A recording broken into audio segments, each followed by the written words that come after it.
지금 이 시간 또 선포하는 말씀을 통하여 우리 성령의 조명하시는 은혜가 여러분들 가운데 충만하게 임하기를 주님의 이름으로 간절히 축복합니다. 저는 오늘 비장한 마음으로 이 자리에 섰습니다. 여러분들이 현수막을 보셔서 아시겠지만 또 주보를 또 통해서 알고 계시겠지만 내일부터 4주간 특별 기도 주간을 이렇게 가지기를 원합니다. 저는 우리 교회 담임 목사로서 우리 교회에 속한 모든 성도들이요 하나님 예비하신 그 은혜와 복을 누리며 살아가기를 원합니다. 그렇다면 하나님께서 그렇게 주시기를 원하는 그 은혜와 복을 받아 누리는 삶을 살아가야 할 텐데 이 연말에 이 추수의 계절에 이 기도의 계절에 또한 많은 행사들이 있는데 이렇게 일회성으로 형식적으로 한번 이렇게 지나가는 것으로 그치는 것이 아니라 정말 이 시간을 통하여서 우리의 삶의 모습을 다시 한번 더 돌아보고 우리의 믿음을 다시 한번 더 재정립하여서 하나님께서 기뻐하시는 삶을 살아가자는 것입니다. 그게 바로 신앙생활이고 그게 바로 믿음이기 때문에 그렇습니다. 바라기는 이 시간을 통하여서 여러분들이 정말 다시 한번 더 마음을 새롭게 하시는 시간이 되시기 바랍니다. 그래서 정말 새벽에 또 수요 기도의 시간에 정말 순종하는 마음으로 나오셔서 말씀을 통하여 기도를 통하여 하나님을 만나시는 그런 우리 성도들, 내가 이제까지 어떻게 살아왔는지 우리는 알 수 없지만 우리 하나님 잘 아시잖아요. 정말 내가 예수를 믿고 구원받은 성도라면 성도답게 구원받은 자답게 그렇게 한번 믿음의 삶을 살아가시는 다시 한번 더 결단하시는 우리 성도님 되시기를 주님의 이름으로 간절히 축복합니다. 저는 오늘부터 4주간 그동안에 설교했던 이 사도행전의 삶에서 약간 이렇게 이제는 좀 벗어나서 이 4주 동안 믿음의 삶 시리즈를 이 결실의 계절에 한번 말씀을 이렇게 함께 나누고자 합니다. 오늘은 첫 번째 시간으로 아브라함의 오늘 순종의 모습을 한번 살펴보게 될 텐데요. 결론적으로 말씀을 드리면 아브라함의 오늘 이 순종이 그냥 어느 날 갑자기 우연히 이렇게 생긴 것이 아니라는 것이죠. 이런 아브라함의 믿음이 어떻게 해서 오늘 이렇게 순종하는 그런 믿음의 모습으로 나올 수 있는지 오늘 이 말씀을 통해서 한번 살펴보기를 원합니다. 그렇다면 저와 여러분들의 믿음을 결정짓는 중요한 요소가 무엇일까요? 여러분들의 믿음을 결정짓는 중요한 요소가 무엇일까요? 그것은요 하나님과의 관계이고 또한 우리의 신앙생활인 줄 믿으시기 바랍니다. 즉 하나님과 어떤 관계를 맺으면서 신앙생활을 하고 있고 또한 신앙생활을 하면서 하나님을 어떤 분으로 믿으면서 살아가고 있느냐 하는 것입니다.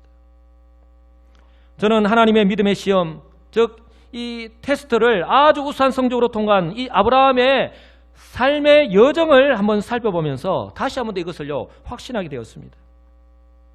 독자 이삭을 그것도 100세에 하나님께서 주신 그 아들을 번제물로 바치라는 이 말도 안 되는 하나님의 명령에 이것이 정말 중요한데요. 아브라함이 믿음으로 순종할 수 있었던 것이 그냥 어쩌다 보니까 우연히 이루어진 것이 아니고 그냥 시간이 흘러가니까 저절로 이루어진 것이 아니라고 하는 사실이에요. 저는 아브라함이 어떻게 이렇게 말도 안 되는 하나님 명령에 순종할 수 있었는가? 그냥 단순히 믿음이 좋으니까 라고 이렇게 결론을 내리지 않고 분명히 이유가 있을 텐데 라고 한번 생각을 하고 하나님께서 아브라함을 부르시는 과정, 아브라함을 만나는 과정부터 오늘 순종에 이르기까지 자세하게 한번 살펴보는 시간을 가졌습니다. 그래서 많은 시간을 들여서 말씀을 읽고 또 묵상을 거듭하였습니다. 그 결과 성령이 깨닫게 하시는 은혜로 아브라함이 이 말도 안 되는 하나님 명령에 어떻게 순종할 수 있었는지 그리고 그 믿음은 어떤 믿음인지 발견할 수 있었습니다.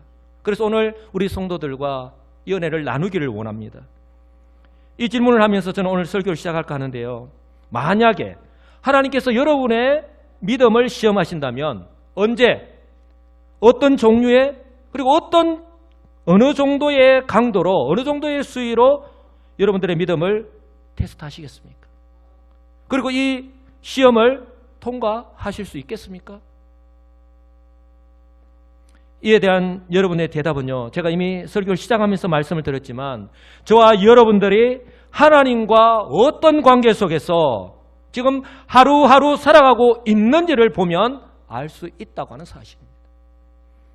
저와 여러분이 신앙생활을 하면서 오해하지 말아야 할 것이 있는데, 믿음의 성숙과 이를 통한 하나님의 은혜는 저와 여러분이 삶 속에서 그 어떤 실수나 죄를 범하지 않는 완전한 삶을 살았기 때문에 주어지는 것이 아니라고 하는 사실입니다. 만약에 그렇다면 오늘 아브라함을 비롯한 신약성경 히브리서 11장의 믿음의 인물들은 우리가 만날 수 없었는지도 모릅니다. 중요한 것은 이러한 삶의 과정을 통해서 하나님을 계속해서 만나는 것입니다. 한번 따라서 할까요? 하나님을 만납시다. 하나님을 만납시다. 여러분, 하나님을 만나야 돼요. 하나님을 경험해야 돼요. 그럴 때 하나님을 알 수가 있는 거잖아요. 예배를 통하여 하나님을 만나고 선포하시는 말씀을 통하여 하나님이 어떤 분이신지 확인하고 또한 하나님께서 행하시는 일을 경험하면서 확신하게 되는 것입니다. 바로 아브라함이요, 오늘 하나님께서 아브라함을 부르시는 장면부터 오늘에 이르기까지 바로 이러한 삶의 과정을 거쳤다고 하는 사실이에요. 아브라함은 이런 삶의 과정, 즉 신앙생활을 통하여 믿음이 형성되었고, 그리고 어떤 고난적 환경 가운데서도 이런 극단적인 상황 가운데서도 순종할 수 있는 성숙한 믿음의 사람이 될 수 있었던 것입니다. 이 모든 것이 하나님의 은혜이지만 말입니다. 그렇다면 아브라함이 어떻게 이처럼 정말 순종할 수 없는 말도 안 되는 하나님 명령에 그 어떤 대꾸도 하지 않고 순종할 수 있었을까요? 한마디로 하나님께서 아브라함을 부르셔서 그 지시하는 그 약속의 땅으로 가라고 명령하실 때부터, 그리고 오늘 이 믿음의 시험을 하시기까지 신앙생활 가운데 계속해서 그 연단의 과정을 통하여서 불순물을 하나씩 제거해 나가신 것이죠. 여기서 불순물을 하나씩 제거해 나갔다는 것은 그 만남을 거듭하면서 하나님을 만나고 하나님에 대한 오해도 풀리고 하나님에 대해서 믿음에 대한 확신을 가졌다고 하는 것을 의미하는 것입니다. 그래서 마침내 결정적인 순간에 정금같이 하나님에 대한 절대 믿음으로 절대 순종할 수 있었다고 하는 사실을 여러분 꼭 기억하시기 바랍니다.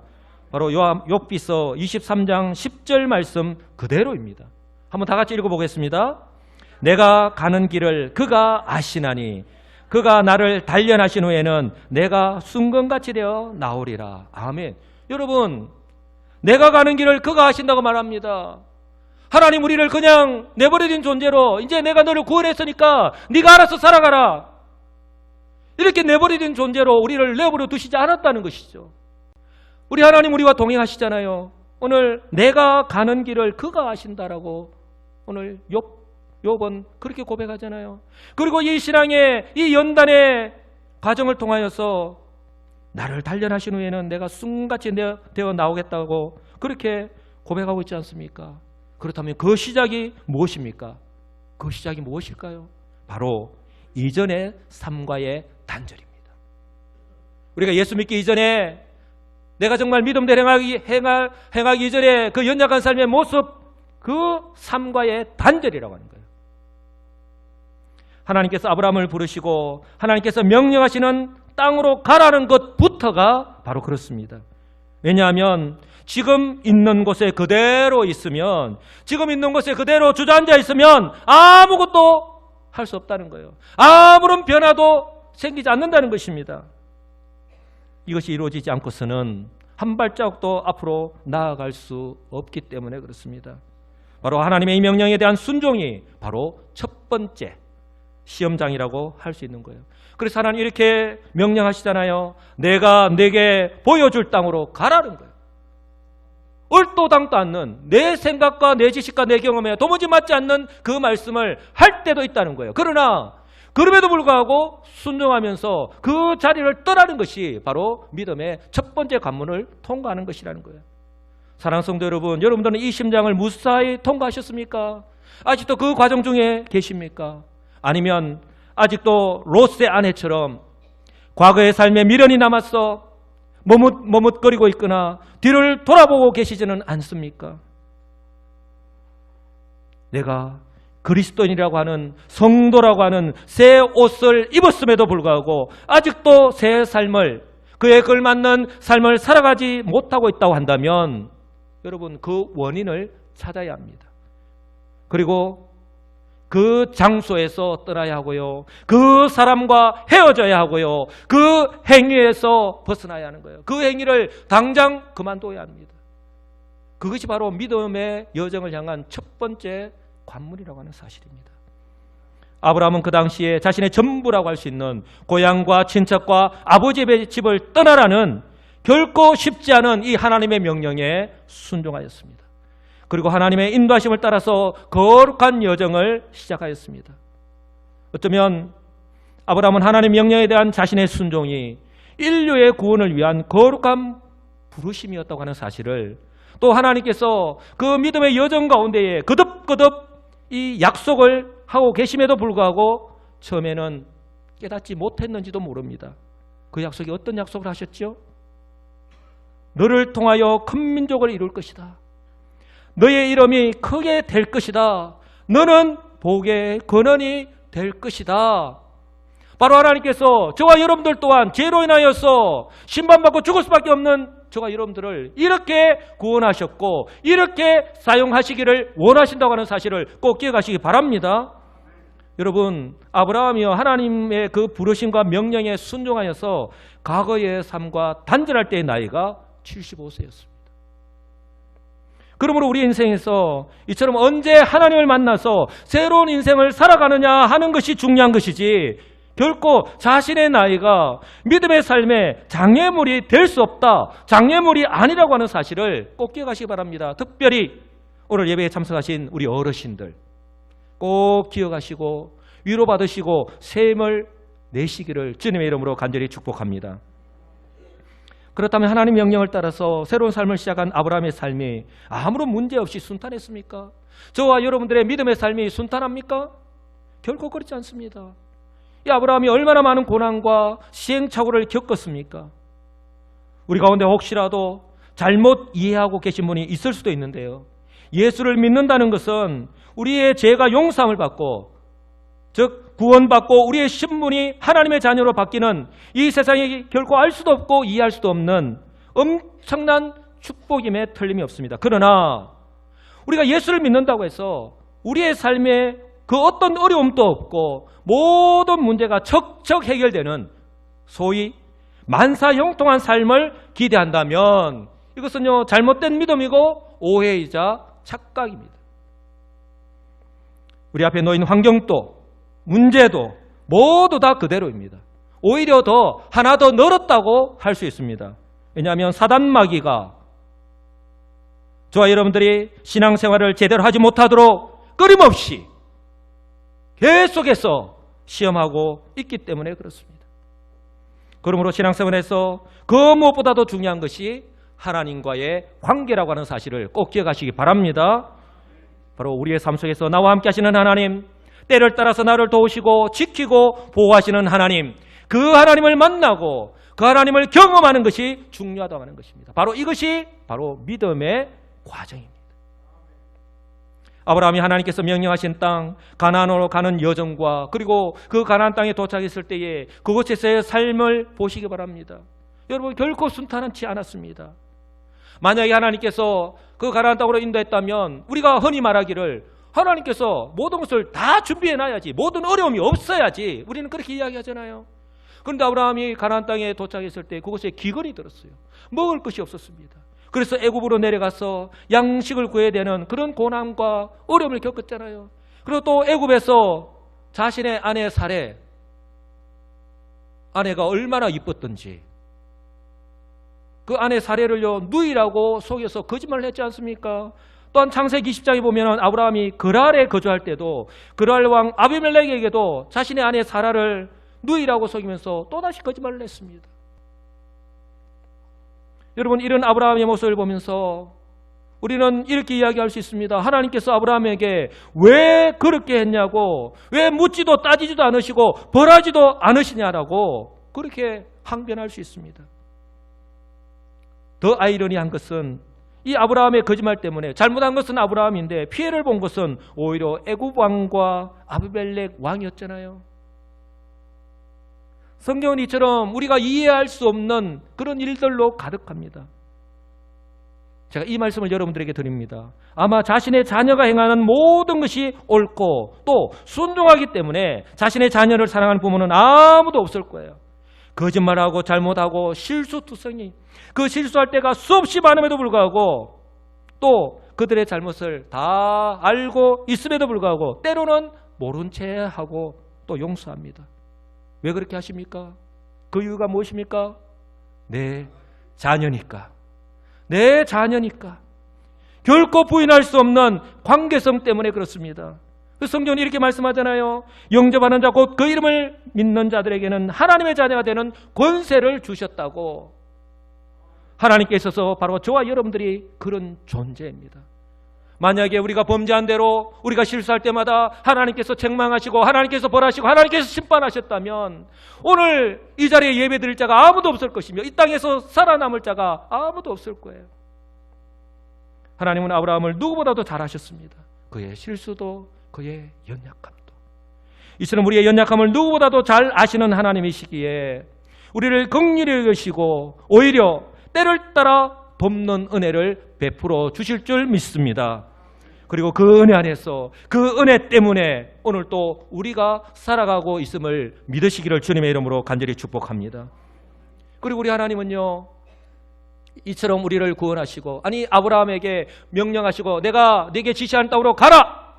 그리고 축복을 선포하시고 난 뒤에 이제는 네가 알아서 해라. 그리고 내팽개치지 않았습니다. 그 믿음의 삶의 여정을 한번 살펴보시기 바랍니다. 하나님께서요 때를 따라 아브라함을 부르시고 처음에 약속하신 그 축복의 말씀을요 그 때를 따라 부르셔서 계속해서 말씀하십니다.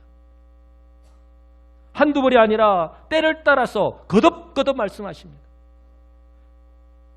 창세기 12장 7절 아브라함이 가나안 땅에 도착했을 때 이렇게 말씀하셔요. 여호와께서 아브라함에게 나타나 이르시되 내가 이 땅을 내 자손에게 주리라.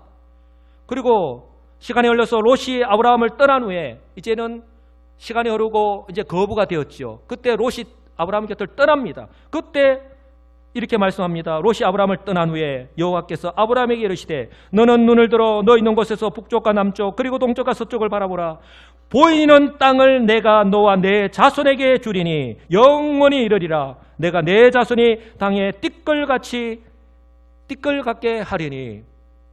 제가 설교하면서 말씀을 드렸지만 하나님의 바람은요 자신의 사랑하는 자녀에게 바라는 것은 바로 은혜와 복이지 고생이 아니라는 거예요. 창세기 15장 7절에는요 아브라함이 그 약속의 말씀을 듣고 떠난 지 10년이 지났을 때에 아무런 변화가 일어나지 않았을 때에 이렇게 말씀합니다. 내가 이 땅을 내게 주어 소유로 삼게 하려고 너를 갈대아인의 우르에서 이끌어낸 여호와니라. 그 창세기 17장 2절은요 99세 20여 년이 지났는데 아무런 변화가 없을 때 이렇게 말씀하십니다. 내가 내 언약을 너와 너 사이에 두어 너를 크게 번성하게 하리라.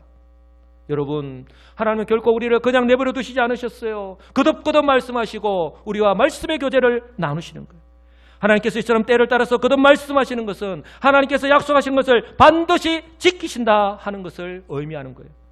그러므로 내가 처한 환경, 내 앞에 놓인 문제 때문에 또한 더디 이루어지는 것 때문에 실망하지 마시고 또한 하나님의 약속의 말씀을 결코 잊어서는 안 된다고 하는 사실을 꼭 기억하시기를 간절히 소망합니다.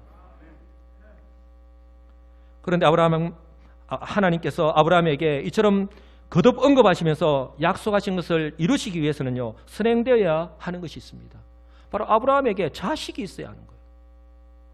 창세기 15장을 보면 아브라함이 하나님의 말씀에 순종하여서 지금껏 살아왔는데 10여 년이 시간이 흘렀지만 자신에게 그 어떤 변화도 일어나지 않았기 때문에 하나님께서 어떻게 이 약속을 이루어 가실 것인지 답답했는지 하나님께 질문을 합니다.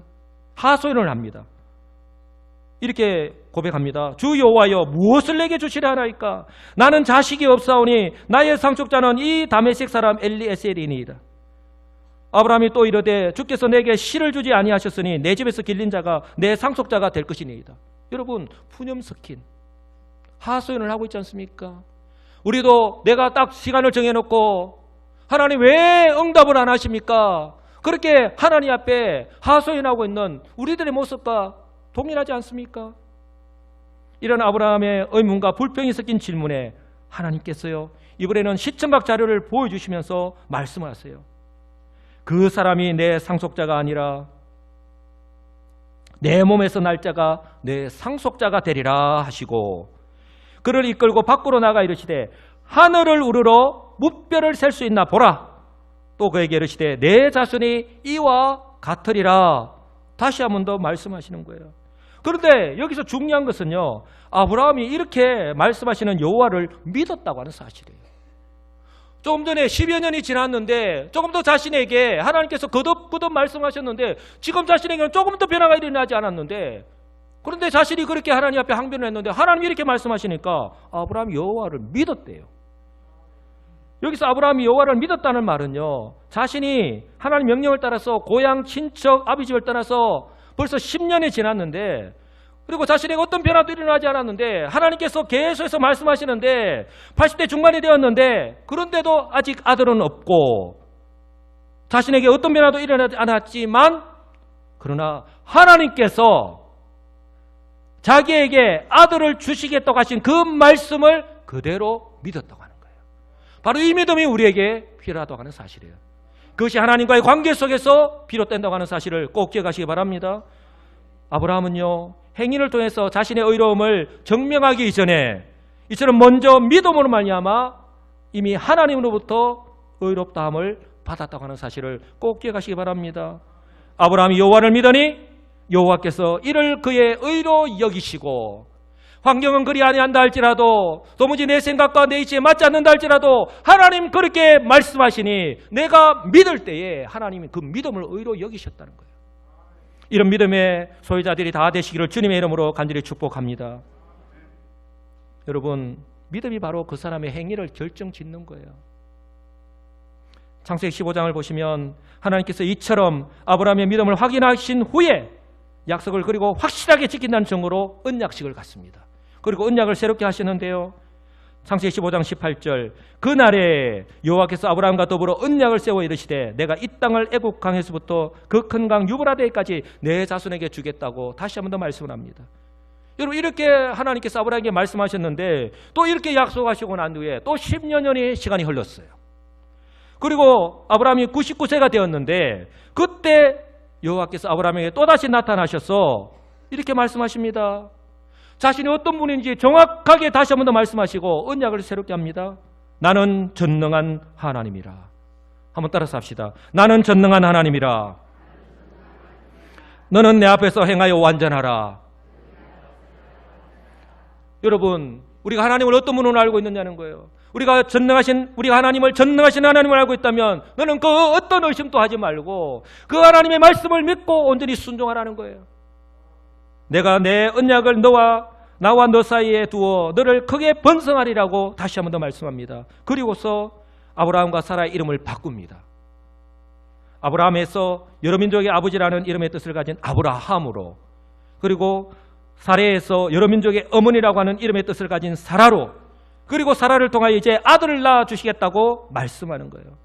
이렇게 말씀하잖아요. 내가 그에게 복을 주어 그가 내게 아들을 낳아주게 하며, 지금 아들을 낳아주게 하는 게 누구라고 말씀합니까? 내가, 하나님이 바로 그가 내게 아들을 낳아주게 하겠다는 거예요.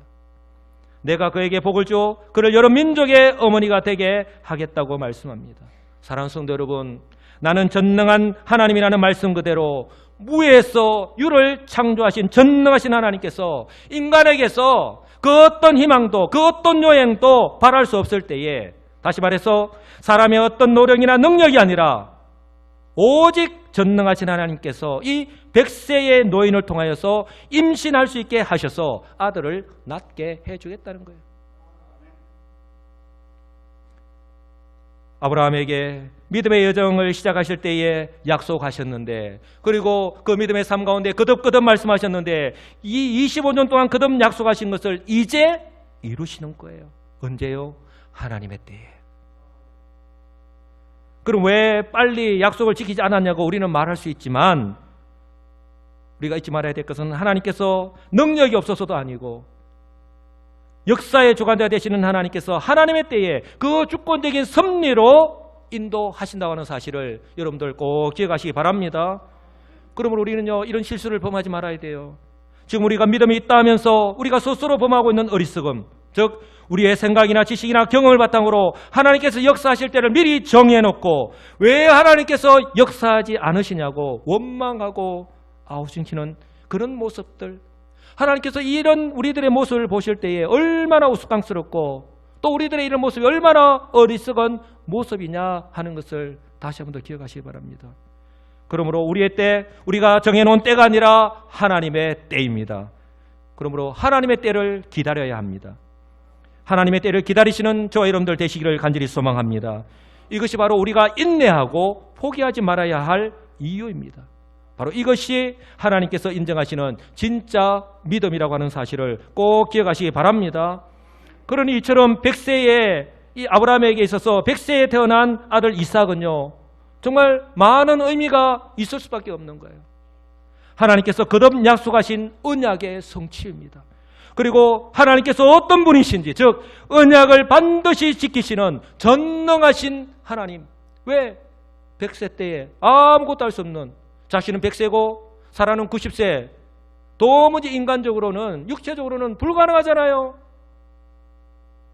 전능하신 하나님이심을 확실하게 보여주셨습니다. 오늘 성경은 이것을 우리에게 말씀합니다. 그렇다면 저와 여러분들에게 있어서 하나님은 어떤 분이십니까? 저와 여러분들은 하나님을 어떤 분으로 믿고 살아가고 있습니까? 매일의 삶 속에서 하나님과 어떤 관계를 맺고 살아가고 계십니까? 혹시 여러분들은 일주일을 세상 속에서 살면서 내가 성도라고 하면서 하나님과 그 어떤 관계도 맺고 살아가고 있지는 않지 않습니까? 다른 것은 차치하고서라도 영의 양식이라고 하는 하나님의 말씀, 영혼의 호흡이라고 하는 기도와도 아무런 상관없이 살아가고 계시지는 않은지요? 그럼에도 불구하고 성도로 살아가는 자신의 삶 속에서 그 어떤 불편함이나 어려움을 느끼지 못한 채 살아가고 계신다면 이것은 정말 심각한 거예요. 왜냐하면 하나님과의 영적인 교통이 전혀 없고 이것은 예수를 믿지 않는 사람들이 살아가는 것과 조금도 차이가 없고 단지 차이가 나는 것이 있다면 주일에 교회에 나오는 것밖에 없기 때문에 그렇습니다. 정말 예수 그리스도를 믿고 구원을 받은 성도라면, 하나님의 은혜로 살아가는 성도라면 이렇게 살아가서는 안 되기 때문에 그렇습니다. 설교를 시작하면서 말씀을 드렸지만 믿음이라고 하는 것은, 아브라함이 이렇게 믿음으로 극단적인 상황 가운데서도 순종할 수 있었던 것은, 그런 성숙한 믿음의 소유자가 될 수 있었던 것은 어느 날 갑자기 그리고 우연히 생기는 것이 아니라 오늘 아브라함이 하나님을 부르심을 받고 오늘 이삭을 낳기까지 우여곡절이 많았지만 하나님은 아브라함은 하나님과의 관계에서 벗어나지 않았다는 거예요. 예배를 통하여, 말씀을 통하여, 그 사역을 통하여 하나님을 만났기 때문에 바로 이러한 믿음의 소유자가 될 수 있었다고 하는 사실을 꼭 기억하시기 바랍니다. 여러분, 이처럼 하나님과의 끊임없는 관계 속에서 하나님에 대한 믿음이 형성되고 이 믿음의 삶을 통하여서 자신의 삶이 된다고 하는 사실을 꼭 기억하시기 바랍니다. 이런 측면에서 볼 때에 내가 아무리 모태신앙이고 몇십 년을 신앙생활을 했다고 하더라도, 또 교회의 직분자이고요, 심지어 목사나 장로라고 하더라도 하나님 말씀과 기도를 통하여 그 어떤 관계도 없이 오늘까지 살아왔다면, 아니 살아간다면 미안하지만 그 사람은요 신앙생활을 한 것이 아니라 종교생활을 한 것입니다. 그러므로 그 사람의 믿음은 하나님께서 인정하시는 믿음이 아니죠. 참 믿음이 아닙니다. 이것을 어떻게 할 수 있냐고요?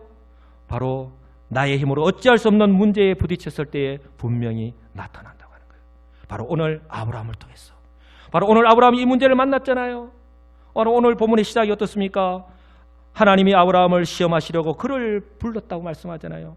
즉 하나님께서 의도적으로 어떤 목적을 가지고 지금 아브라함을 시험하고 있는 것입니다. 그러므로 아브라함의 믿음은요 어떤 식으로든지 간에 그의 삶의 모습을 통해서 나타날 수밖에 없는 거예요. 하나님께서 100세 때 허락하신 아들 이삭을 번제물로 바치라고 했습니다. 여러분 여러분이 이 명령을 받았다면 나는 믿음이 좋으니까 나는 순종할 수 있다 이렇게 자신 있게 이야기할 수 있겠습니까? 번제가 무엇입니까? 번제를 드릴 짐승을요 죽여서 각을 뜨고 그리고 불로 완전히 태워서 하나님께 제사를 드리는 거예요. 자신의 사랑하는 자식을, 그것도 100세에 얻은 아들을, 귀하고 귀한 아들을 그렇게 번제물로 드릴 수 있겠습니까? 그런데 뭐라고 명령합니까? 내 아들 내 사랑하는 독자 이삭을 데리고 모리아 땅으로 가서 내가 네게 일러준 한 산 거기서 그를 번제로 드리라고 말씀합니다. 여러분이라면 이 하나님의 말도 안 되는 명령에 어떻게 하시겠습니까? 항변하지 않으시겠습니까? 이렇게 제물로 바칠 거였다면 왜 그 아들을 내게 주셨습니까? 지금 저를 놀리시는 겁니까? 그렇게 항변하지 않으시겠어요? 그런데 아브라함은 이 하나님의 말씀이 떨어지자마자 즉시 순종하였어요. 아브라함은 그 다음날 아침에 일찍 일어나 나귀의 안장을 지우고 두 종을 대동하고 아들 이삭과 함께 번제설 나무를 쪼개어가지고 철저하게 준비해서 하나님 지시하신 곳으로 갔습니다. 매정하다. 아버지가 되어서 어떻게 저럴 수가 있느냐? 아들이 불쌍하지도 않나? 아들을 사랑하기는 하느냐? 우리는 이렇게 얼마든지 욕하고 손가락질 할 수 있죠. 그러나 그렇게 순종하는 아브라함의 마음은 아프지 않았겠습니까? 아브라함이 거주하고 있었던 브에사바에서 예루살렘까지 거리가 72km입니다. 사흘 만에 도착을 했는데 조금도 지체하지 않고 사흘 동안에 가면서 마음이 얼마든지 변화될 수 있어요. 그러나 그곳에 도착해서도 아브라함이 여전히 그 마음이, 그 믿음이 변함이 없은 것을 우리는 알 수 있습니다. 이제부터 그 아브라함의 믿음의 진면목을 발견하게 되는데요. 바로 아브라함과 종들과의 대화와 그리고 그 아들 이삭과의 대화에서 우리가 발견하게 됩니다. 믿음은 반드시 삶을 통해서 나타나게 되어 있다고 말씀을 드렸죠. 바로 우리의 입술의 말을 통해서 그리고 우리의 행함을 통해서 말입니다. 그리고 이 믿음은 어느 날 갑자기 형성되는 것이 아니라 하나님과의 오래된 관계 속에서 이루어진다고 하는 사실, 그것이 바로 오늘 아브라함을 통해서 그대로 증명해 보이는 거예요. 아브라함과 종과의 대화를 보시기 바랍니다. 아브라함이 종들에게 이르되 너희는 나귀와 함께 여기서 기다리라. 내가 아이와 함께 저기 가서 예배하고 우리가 너희에게로 돌아오리라 말씀합니다. 아니, 자기 아들을 지금 제물로 드리는데 지금 뭐라고 이야기합니까? 우리가 너희에게로 돌아온다고 이야기합니다. 예배하고 돌아온대요. 그리고 이삭에게 번제나무를 지우고 자기는 불과 칼을 들고 번제는 드리는 장소로 향했습니다. 그리고 그곳에 도착해서 조금 더 망설임 없이 그냥 칼을 들고 그냥 내리치려고 한 거예요. 확신이 없다면, 믿음이 흔들렸다면 이렇게 행동할 수 있었겠습니까? 그리고 번제물로 바칠 아들 이삭과의 대화를 한번 보시기 바랍니다. 이삭이 그 아버지 아브라함에게 말하여 이르되 내 아버지 하니 그가 이르되 내 아들아 내가 여기 있노라.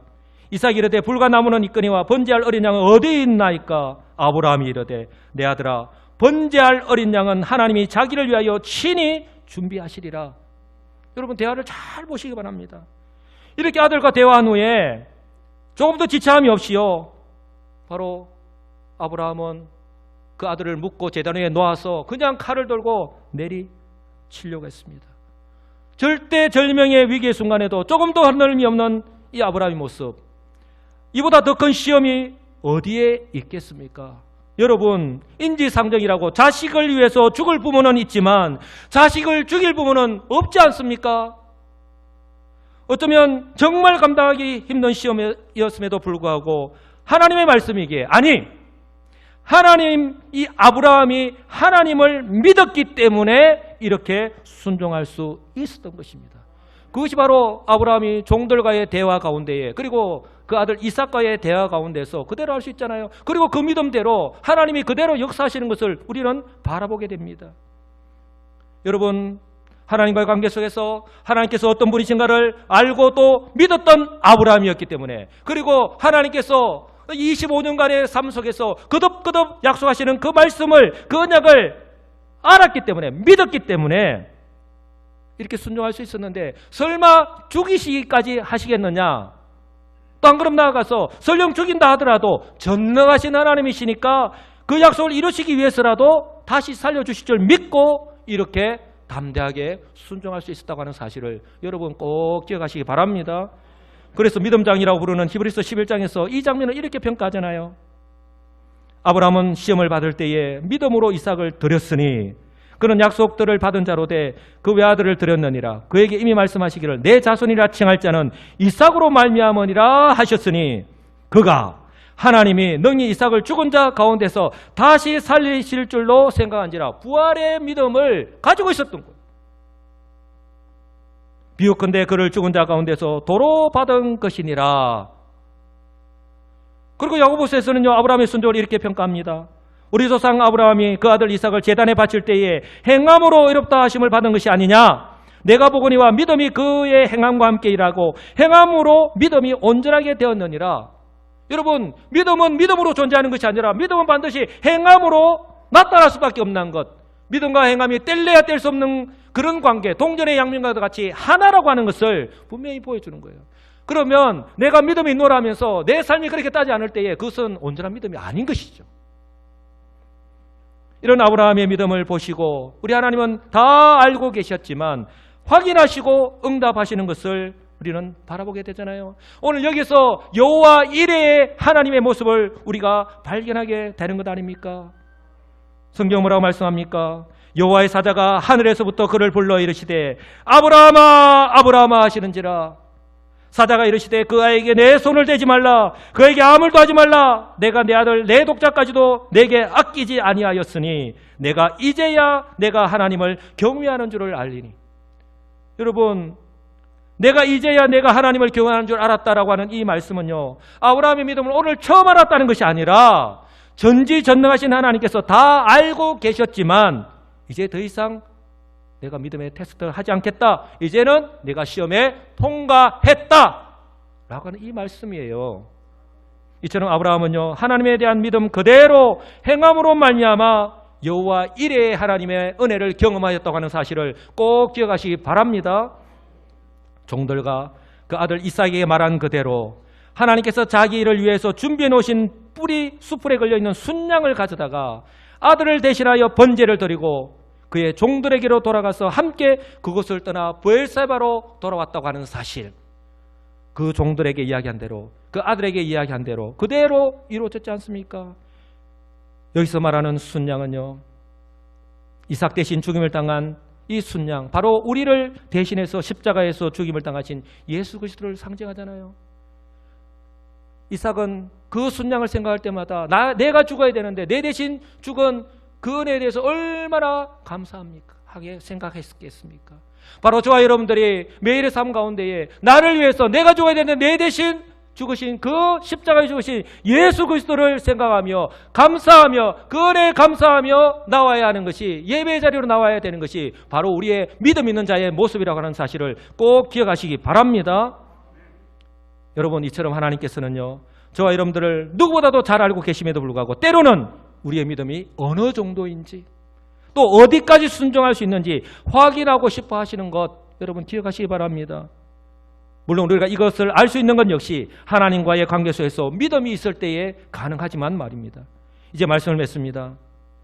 하나님께서 오늘 아브라함의 믿음을 시험하시기 위해서 100세 때 얻은 아들 독자 이삭을 번제물로 바치라고 하셨는데, 혹시 하나님께서 저와 여러분을 테스트하신다면 무엇을 테스트하실까요?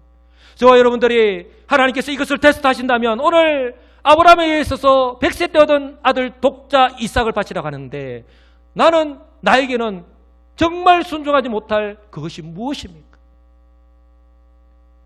그보다도 하나님께서 시험하실 만한 믿음이 되는지, 그리고 테스트하실 때에 오늘 아브라함처럼 믿음으로 순종할 수 있을지 우리 자신을 한번 돌아볼 수 있기를 간절히 소망합니다. 여러분, 이것을 꼭 기억하시기 바랍니다. 아브라함의 믿음은 어느 날 갑자기 또한 시간이 흘러서 저절로 생긴 것이 아니라 비록 연약하여서 실수하고 죄를 지을 때도 있지만 하나님과의 지속적인 관계 속에서, 즉 예배와 말씀과 삶의 경험과 우리에게 주어진 그 모든 삶을 통하여 하나님을 만났고, 그리고 이 과정 속에서 결국은 극단적인 상황 속에서조차 하나님을 믿을 수 있었다라고 하는 사실을, 이것이 바로 순종의 삶으로 나타났다고 하는 사실을 꼭 기억하시기 바랍니다. 여러분, 이것이 바로 믿음입니다. 어떤 믿음요? 하나님께서 인정하시는 믿음. 그러므로 저는 담임 목사로서 여러분들에게 다시 한번 권면합니다. 저는 우리 성도님들이 하나님의 예비하신 그 은혜와 복을 누리며 살아가기를 원합니다. 왜 아멘 안 하세요? 저는 우리 성도 여러분들이 하나님 예비하신 그 은혜와 복을 받아 누리며 살아가기를 원합니다. 그러므로 우리가 이런 은혜와 복을 받아 누리게 살기 위해서는 우리에게 필요한 것이 바로 믿음이라고 하는 거예요. 그래서 내일부터 시작되는 4주간의 특별 기도 주간을 통하여서 다시 한번 더 내 모습을 발견하시고 어쩌면 잊고 살아가고 있는 하나님에 대한 감사와 그 은혜 회복하시는 시간이 되기를 간절히 소망합니다. 그래서 아브라함이 만났던 하나님, 아브라함이 믿고 순종할 수밖에 없는 그 하나님을 만나서 정말 성도답게 하나님께서 예배하신 그 은혜와 복을 받아 누리며 살아가는 복된 우리 시민교회 성도님들이 다 되시기를 우리 주 예수 그리스도의 이름으로 간절히 축복합니다. 아멘.